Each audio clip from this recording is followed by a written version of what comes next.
ರಾತ್ರಿ ಹಚ್ಚಿ ಮಸಾಜ್ ಮಾಡ್ಕೊಳ್ಳೋದು, ಬೆಳಗ್ಗೆ ನೀರು ಬಿಸಿ ನೀರು ಹಾಕೊಳ್ಳೋದು. 2 ದಿವಸಕ್ಕೆ ಅಂತಂದ್ರೆ ಹೊರಬರಕ್ಕೆ ಆಯುರ್ವೇದ ಗ್ರಂಥ ಆಧಾರಿತವಾದಂಥ ಔಷಧಿ ತಯಾರಿ. ನಮ್ದು ರಿಸರ್ಚ್ ಅಲ್ಲ, ನಾವು ಮಾಡಿದ್ದು ಚಾಲೆಂಜ್. ಕಾನ್ಫಿಡೆಂಟ್ ಆಗಿ ಚಾಲೆಂಜ್ ಅಂದ್ರೆ ಚಾಲೆಂಜ್. ನಿಮ್ಮ ಹೆಸರು ಏನು ಸರ್? ನನ್ನ ಹೆಸರು ಪರಮೇಶ್ ರೀ. ಹ್ಞೂ ರೀ. ಅಡ್ರೆಸ್ ರೀ? ಸವನೂರು ರೀ. ಸವನೂರು. ಈಗ ಇದು ಮಾಡಾಕತ್ತೀರಲ್ಲ ಪರಂಪರೆ, ಎಷ್ಟು ವರ್ಷದಿಂದ ಮಾಡಾಕತ್ತೀರಿ? ಇದು 3ನೇ ತಲೆಮಾರು ನೋಡ್ರಿ. 3ನೇ ತಲೆಮಾರು ಅಂದ್ರೆ ಎಷ್ಟು ಆಯ್ತು? ಈಗ ನಾವು ಅಪ್ಪ ಮಾಡ್ತೀನಿ ರೀ. ಹ್ಞೂ ರೀ. ಈಗ ನಾವು ಅಪ್ಪಾರು ಮಾಡತ್ರಿ. ಅಪ್ಪಾರು ಮಾಡತ್ತೀರಿ. ನಾ ಅಪ್ಪಾರ ಕೈಯಾಗ ನಾವು ನೀವು ಮಾಡಾಕತ್ತೀರಿ. ನೀವು ಎಷ್ಟು ಮಂದಿ ಮಾಡ್ತೀರಿ ಈಗ ಅಂತಂದ್ರು? ಈಗ ಅಂತಂದ್ರೆ ನಾವು 2 ಮಾಡ್ತೇವೆ ರೀ. ನೀವು ಅಪ್ಪರಿಗೆ ಎಷ್ಟು ಮಾಡ್ತೀರಿ? ನಾವು ಅಪ್ಪರಿಗೆ 5 ಮಂದಿ ಗಂಡು ಮಕ್ಳು ರೀ, 2 ಹೆಣ್ಮಕ್ಳು. ಹಾಂ. ಈಗ 5 ಮಂದಿ ನಾವು ಈ ಪರಂಪರೆ ಒಳಗೆ ಮುಂದುವರೆದಿದ್ರೆ? ಈಗ 5 ಮಂದಿ ಒಳಗೆ 3 ಮಂದಿ ಮುಂದುವರ್ದವ್ರಿ. 3 ಮಂದಿ ರೀ.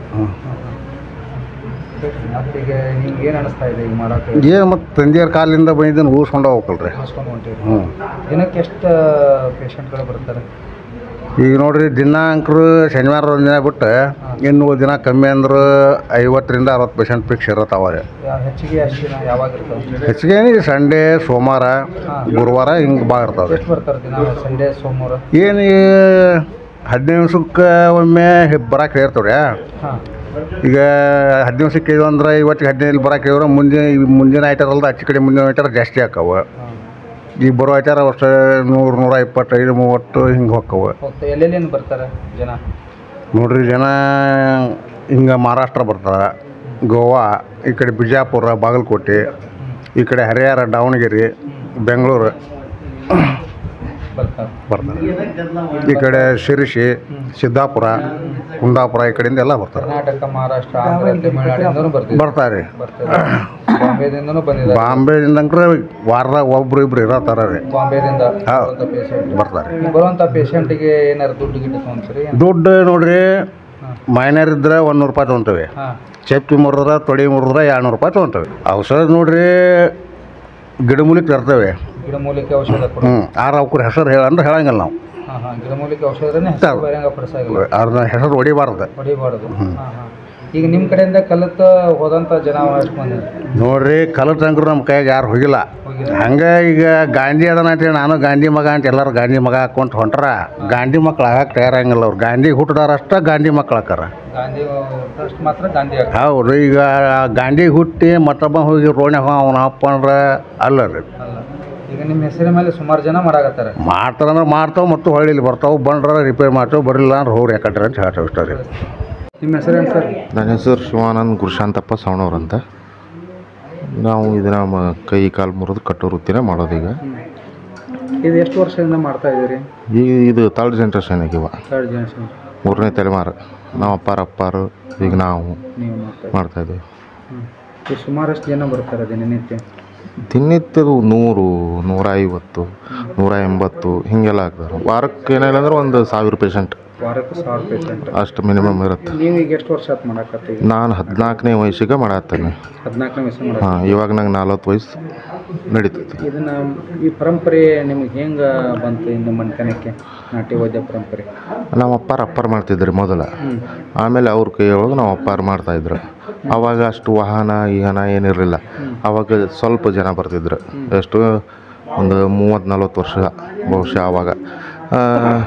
ಆವಾಗ ಚಕ್ಕಡಿ ಮೇಲೆ ಬಿದ್ದೆ, ಅದ್ರ ಮೇಲೆ ಬಿದ್ದೆ, ಹೀಗೆಲ್ಲ ಬೀಳ್ತಿದ್ರಲ್ಲ ರೈತರು. ಅಷ್ಟವಲ್ಲೇ ಮನೆಗೆ ಬಂದು ತೋರಿಸ್ಕೊಂಡು ಹೋಗ್ತಿದ್ರು. ದಿವ್ಸಕ್ಕೆ 7-8 ಜನ.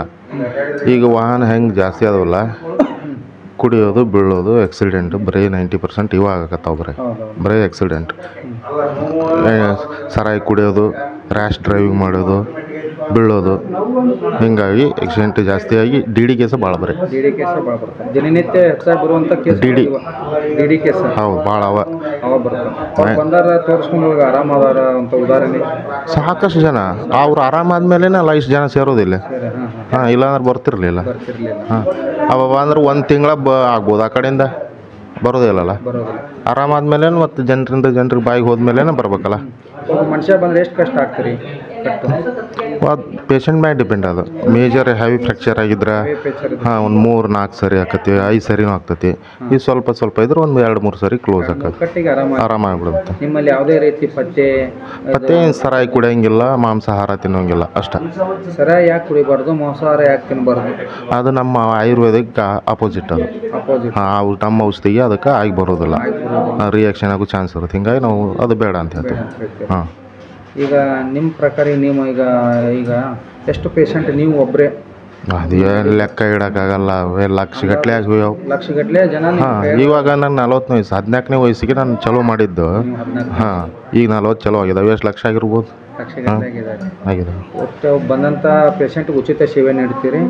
ಉಚಿತ ಅಂತಲ್ಲ, ಒಂದು ಪೇಷಂಟ್ಗೆ 100 ರೂಪಾಯಿ ಹಿಂಗೆ ನಾವು ಚಾರ್ಜ್ ಮಾಡ್ತೇವೆ. ಅದ್ರೊಳಗೆ ಬ್ಯಾಂಡೇಜ್ ಅಂತ ಇರ್ತೈತಿ, ಆ ಔಷಧಿ ಕೊಡ್ಬೇಕು ನಾವು, ಇಷ್ಟೆಲ್ಲ ಮಾಡ್ಬೇಕಾಗ್ತದೆ. ಒಳಗೆ ಚೀಟಿ ಬಂತು, ಔಷಧ ಬಂತು, ಬ್ಯಾಂಡೇಜ್ ಬಂತು, ಇವೆಲ್ಲ ಒಳಗೊಂಡಿರುತ್ತೆ. ಬ್ಯಾಂಡೇಜ್ ಇದೆ ಎಕ್ಸ್ಟ್ರಾ ಇರುತ್ತೆ, ಅದೊಂದು 20-30 ರೂಪಾಯಿ ಹಿಂಗೆಲ್ಲ ಆಗ್ತದೆ. 20 ರಿಂದ 30 ರೂಪಾಯಿ ಅಷ್ಟೇ. ಇದನ್ನ ಬಿಟ್ಟರೆ 200 ರೂಪಾಯಿವರೆಗೆ ಆಗ್ತದೆ. ಎಲ್ಲ ಮುಗಿದು ಹೋಗ್ತೈತಿ. ಒಟ್ಟು ಇವು ಚಪ್ಪಿ ತೊಡಿ ಮುರಿದ್ರೆ ಒಂದು 300 ರೂಪಾಯಿವರೆಗೆ ಆಗ್ಬೋದು. ಯಾಕಂದ್ರೆ ಬ್ಯಾಂಡೇಜ್ ಜಾಸ್ತಿ ಹೋಗ್ತದಲ್ಲ ಅದಕ್ಕಾಗಿ ಅದಕ್ಕೆ ಖರ್ಚು ಬರೋದ್ರಿಂದ ತೊಗೊಂತಾರೆ. ಹಾಂ ಅಷ್ಟೇ. ಈಗ ನಾಟಿ ವೈದ್ಯಕ್ಕೂ ಮತ್ತು ಈಗ ಇಂಗ್ಲೀಷ್ ಮೆಡಿಸಿನ್ ಪ್ಲಾಸ್ಟರ್ ಹಾಕ್ತಾರೆ ಹಾಸ್ಪಿಟಲಲ್ಲಿ, ಅದಕ್ಕೆ ಇದಕ್ಕೆ ಇರುವಂಥ ವ್ಯತ್ಯಾಸ ಏನು ಸರ್? ಅದು ಮೂಲ ಹುಟ್ಟಿದ್ದು ಆಯುರ್ವೇದ ಭೂಮಿ ಮೇಲೆ, ಆಮೇಲೆ ಈ ಪಾಶ್ಚಾತ್ಯ ಸಂಸ್ಕೃತಿ ನೋಡ್ಕೊಂಡು ಇದು ಚಲೋವಾಯ್ತು ಇಂಗ್ಲೀಷ್ ಔಷಧ. ಅದು ತಾತ್ಪೂರ್ತಿಕ. ಇದು ಒಂದು ಸಾರಿ ಇದು ನಾವು ಟ್ರೀಟ್ಮೆಂಟ್ ಕೊಟ್ಟ ಮೇಲೆ ಅದು ಲೈಫ್ ಲಾಂಗ್ ನ್ಯಾಚುರಲ್ ಇರ್ತೈತಿ. ಈಗ ಅದು ಆಸ್ಪತ್ರೆಗೆ ಹೋದ್ರೆ ಆಪ್ರೇಷನ್ ಮಾಡೋದು ಹೀಗೆಲ್ಲ ಮಾಡೋದು, ರಾಡ್ ಹಾಕೋದು, ಅದು ಲೈಫ್ ಟೈಮ್ ರಿಕವರಿನೇ ಆಗೋದಿಲ್ಲ. ಕೀವಾಗಿ ಸೋರ್ತೈತಿ, ಹೀಗೆಲ್ಲ ಹಾಳಾಗಿ ಹೋಗ್ಬಿಡುತ್ತೆ. ಆಮೇಲೆ ಗ್ಯಾಂಗ್ರೀನ್ ಆಗೋದು, ಕಟ್ ಮಾಡೋದು ಕಾಲು ಕೈ ಹಿಂಗೆಲ್ಲ ಮಾಡಿಬಿಡ್ತಾರೆ. ಈಗ ನಾಟಿ ವೈದ್ಯದಲ್ಲಿ ಈಗ ಪ್ಲಾಸ್ಟರ್ ಇದು ಇಂಗ್ಲೀಷ್ ಮೆಡಿಸಿನಲ್ಲಿ ಪ್ಲಾಸ್ಟರ್ ಹಾಕ್ತಾರೆ, ನೀವು ಕಟ್ ಹಾಕ್ತೀರಿ. ನಾವು ರಟ್ಟು ಬಟ್ಟೆ ಯೂಸ್ ಮಾಡ್ತೇವೆ. ಇದರಿಂದ ರಿಯಾಕ್ಷನ್ ಏನು ಆಗೋದಿಲ್ಲ, ಚಾನ್ಸೇ ಇಲ್ಲ. ರಿಯಾಕ್ಷನ್ ನಾವು ಪ್ಯೂರ್ ಕಾಟನ್ ಯೂಸ್ ಮಾಡ್ತೇವೆ. ಪ್ಯೂರ್ ಕಾಟನ್ ಬಟ್ಟೆ ಯೂಸ್ ಮಾಡ್ತೀರಿ, ಅದು ರಿಯಾಕ್ಷನ್ ಆಗೋಕ್ಕೆ ಚಾನ್ಸೇ ಇಲ್ಲ. ಮತ್ತೆ ಹಂಗೇನಾರು ನಮ್ಗೆ ಡೌಟ್ ಬಂದ್ರೆ ರಿಯಾಕ್ಷನ್ ಆಗೋದು ಆ ಪೇಷಂಟ್ ನೋಡಿದ್ರೆ ಗೊತ್ತಾಗುತ್ತೆ. ಒಂದು 2-3 ದಿವ್ಸಕ್ಕೆ ವಾಪಸ್ ಬರ್ಲಿಕ್ಕೆ ಹೇಳ್ತೇವೆ ನಾವು. ಹಾಂ. ಮತ್ತೆ ಎಣ್ಣೆ ಹಾಕ್ತಾರಲ್ಲ, ಯಾವ ಥರ ಅದು ಎಣ್ಣೆ? ಅದು ಎಳ್ಳು, ಸಾಸಿವೆ, ಅದರ ಕೆಲವೊಂದಿಷ್ಟು ಮತ್ತು ಆಯುರ್ವೇದ ಮಿಕ್ಸ್ ಮಾಡ್ತೇವೆ. ಅದನ್ನು ಹಚ್ಚಿ ನಾವು ಮಸಾಜ್ ಮಾಡಿ ಬ್ಯಾಂಡೇಜ್ ಹಾಕೋದು. ಈಗ ನೀವು ಇಷ್ಟು ವರ್ಷ ಈಗ ಎಕ್ಸ್ಪೀರಿಯನ್ಸ್ ಇದೆ, ನಿಮ್ಮ ಕಡೆ ಎಂತಿಂಥ ಪೇಷಂಟ್ ಅಂದರೆ ಗಂಭೀರ ಇರುವಂಥ ಪೇಷಂಟ್ಗಳು ಈ ಮರದ ಮ್ಯಾಗಿಂದ ಬಿದ್ದು ಪೂರ ಬೆನ್ನು ಮೂಳೆ ಎಲ್ಲ ಮುರ್ಕೊಂಡು ಹೋಗಿರ್ತೈತೆ, ಅವ್ರಿಗೆ ಅರ್ಧ ಬಾಡಿ ಸ್ವಾಧೀನ ಇರೋದಿಲ್ಲ.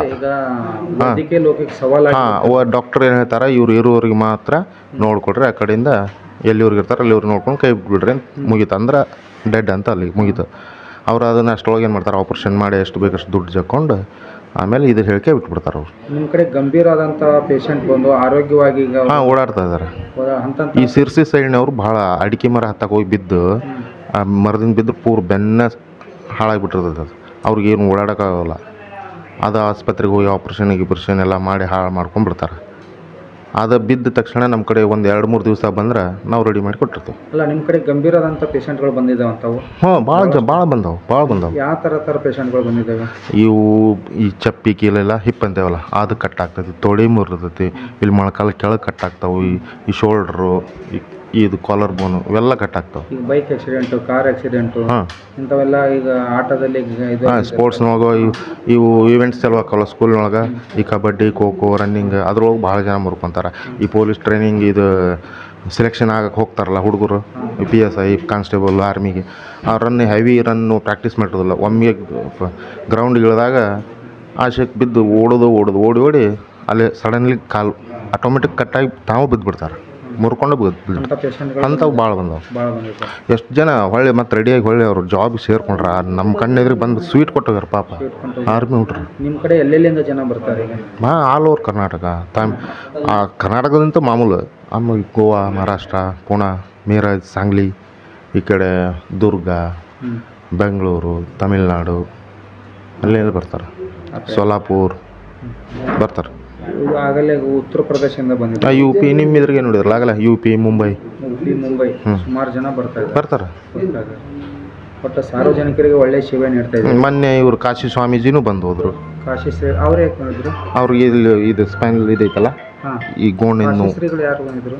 ಅವ್ರ ಹೆಸರು ಇಲ್ಲ, ಫೋಟೋ ಇದೆ ನನ್ನ ಕಡೆ. ನಾನು ಸೇರೆ ಟ್ರೀಟ್ಮೆಂಟ್ ಮಾಡಿದ್ವಿ. ಆ ಫೋಟೋ ತೆಗೆದಿದ್ದಾರೆ? ಹಾಂ, ಫೋಟೋ ನಮ್ಗೆ ಕೊಡಿ. ಕಾಶಿ ಸ್ವಾಮೀಜಿ ಈಗಿದಾರಲ್ಲ ಅವರು. ಅವರ ಬಂದಿದ್ದರು. ಆಮೇಲೆ ಇವರು ರಾಜು ತಾಳಿಕೋಟಿ ಊರು ಯಾವುದದು ಅವ್ರ ಸ್ವಾಮೀಜಿ ಇದ್ದಾರಲ್ಲ ಬಬಲೇಶ್ವರ ಅಲ್ಲ ಬಬಲಾದಿ ಸ್ವಾಮೀಜಿ ಅವ್ರದ್ದು ಇಲ್ಲಿ ಚಪ್ಪಿನ ಕಟ್ಟಾಗಿತ್ತು. ಅವ್ರದ್ದು ನಾವು ಟ್ರೀಟ್ ಮಾಡಿದ್ವಿ. ಅವ್ರು ಆರಾಮಾಗಿ ಸ್ವಲ್ಪ ದಿವ್ಸಕ್ಕೆ ತೀರ್ಕೊಂಡ್ರು. ಅವ್ರಿಗೆ ಹಾರ್ಟಿನ ಸಮಸ್ಯೆ ಆಗಿತ್ತಲ್ಲ, ತೀರ್ಕೊಂಡ್ರು. ಮತ್ತಂತ ಸೆಲೆಬ್ರಿಟಿಗಳು ಯಾರು ಬಂದಿದ್ದಾರೆ? ರಾಜಕಾರಣಿಗಳು ಅಲ್ಲಿ ಸೆಲೆಬ್ರಿಟೀಸ್ ಅಂತಂದ್ರೆ ಇವರು ಯಾರು ಇವು ಹಳ್ಳಿ ಪೇಟೆಗೆ ಬಂದ ಅಂತ. ಹಾಂ, ಅದ್ರೊಳಗೆ ಮಂಜ ಅಂತಿದ್ನಲ್ಲ ಯಲ್ಲಾಪುರ ಹುಡುಗ.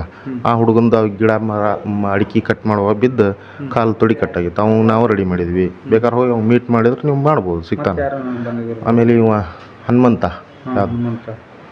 ಇವು ಸಂಗೀತ ಹಾಡ್ತಿದ್ನಲ್ಲ, ಚಿಲ್ಲೂರು ಬಡ್ನಿ, ಅವನದು ಕೈ ನೋವಿತ್ತು, ಅವಂಗೂ ಟ್ರೀಟ್ ಮಾಡಿದ್ವಿ. ಬರ್ತಾರೆ ಈ ಎಮ್ಮೆ ರಾಜಕೀಯದವ್ರಂತೂ ಮಾಮೂಲು ಬಂದೇ ಬರ್ತಾರೆ, ಪೊಲೀಸು ಬರ್ತಾರೆ, ಎಲ್ಲರೂ ಬರ್ತಾರೆ.